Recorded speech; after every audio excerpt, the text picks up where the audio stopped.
The Black Entrepreneurs Alliance has welcomed the recent decrease in business liquidations in South Africa as reported by Statistics South Africa. According to the data, the number of business liquidations have decreased by 3.9% or nearly 4% from January to November in 2024. But voluntary liquidations decreased by 30 cases, while compulsory liquidations increased by 14 cases during this period. Refilwe Monageng is the CEO of the Black Entrepreneurs Alliance and joins us in studio. Welcome to On Point. Thank you so much for joining us. Liquidations obviously point to the fact that, we're dealing with businesses that are in trouble, that may have been in trouble and have no choice but to find themselves filing for liquidations. Perhaps let's track back a little bit about the business conditions that we saw of businesses, small businesses, during 2024. A lot happened. During the beginning of the year, we saw that conditions were quite difficult, but when we went towards the end of the year, things got a little bit better when we saw the economy starting to show some green shoots. How did you see it as the Black Entrepreneurs Alliance? Thank you so much, Diabo. Well, we welcome the decrease, and you'll appreciate that, firstly, what puts a business into liquidation. Yeah. There's operational reasons, there's financial reasons, and there's also market conditions. Now, when you speak about financial reasons, financial management in terms of managing cash flows and not being paid on time. And then operational reasons would be lack of proper management and governance in place. And lastly, market conditions would be like COVID and economic downturns. So we welcome that because we are seeing that in South Africa, one, government is starting to support medium-sized, small, medium enterprises like members of the Black Entrepreneurs Alliance, and also with regards to opportunities that government is giving to SMMEs and also corporate companies. But that's not enough. We are saying in terms of the economy being able to improve, we're looking at proposals to say that with regards to government, we're looking at aggregating contracts. For example, you look at the projects that's coming up in the south of El Dorado Park, which is the Southern Farms. It's a 27 billion rand project. So it's just but one example to say if you take such a project and say maybe let's, unlike giving one person a 27 billion rand. Split it across different Exactly. businesses. Imagine if you gave it to 1,000 entrepreneurs, that would be 27 million rand contract for each entrepreneur, and they can subcontract other entrepreneurs. So we superimpose that with what MEC Lebogang Maile has been doing in the province with compliance to ensure that businesses are compliant, and then being able to assist subcontractors to be able to ensure that there's bread and there's survival in every entrepreneur in every home. Yeah. And you obviously have businesses under your wing as the BEA. Now, when you have a business and a business owner is not sure whether they're heading towards that path where they would need to file liquidations, what are the normal signs that one should look out for to say, here it looks like I may have to file for liquidations, and the advantages and disadvantages of filing for liquidation? So the first thing you must accept if you see that you're drowning. And again, I'll overemphasize, there's companies and government at times not paying small, medium enterprises on time. So when you see that you're going to get in trouble, maybe if you have 30 days or beyond 90 days that you're not surviving, ensure that you file for business rescue voluntarily. But there's a lot that has been said about the efficacy of business rescue. When you look at how it is done in big businesses, the success rate is very short, and it's very when you look at the success rate, it's very limited.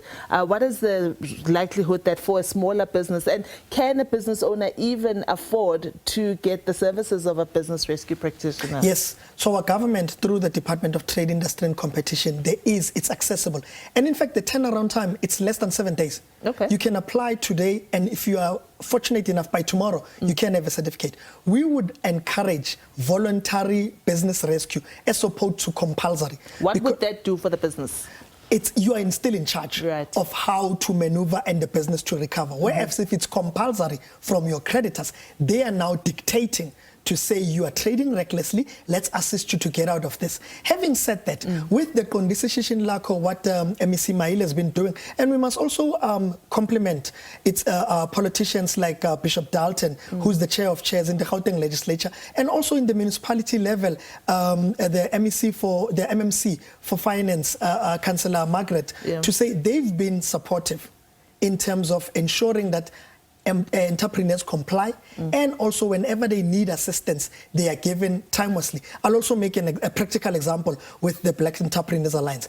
There was an instance whereby last year, a service provider who's a member of BEA provided a service for June 16 and was not paid around August. And I wrote a letter personally to Mayor Morero at 5 to 11 at night.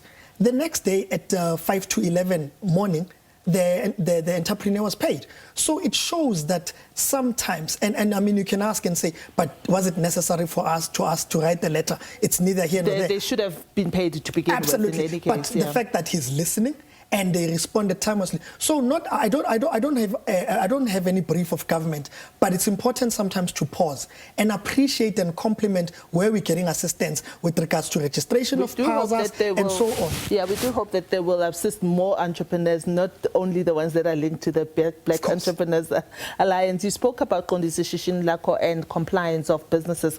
Let's track back to what happened around late last year about the spaza shops and them needing to register, and many of them not having the right papers and asking for compliance.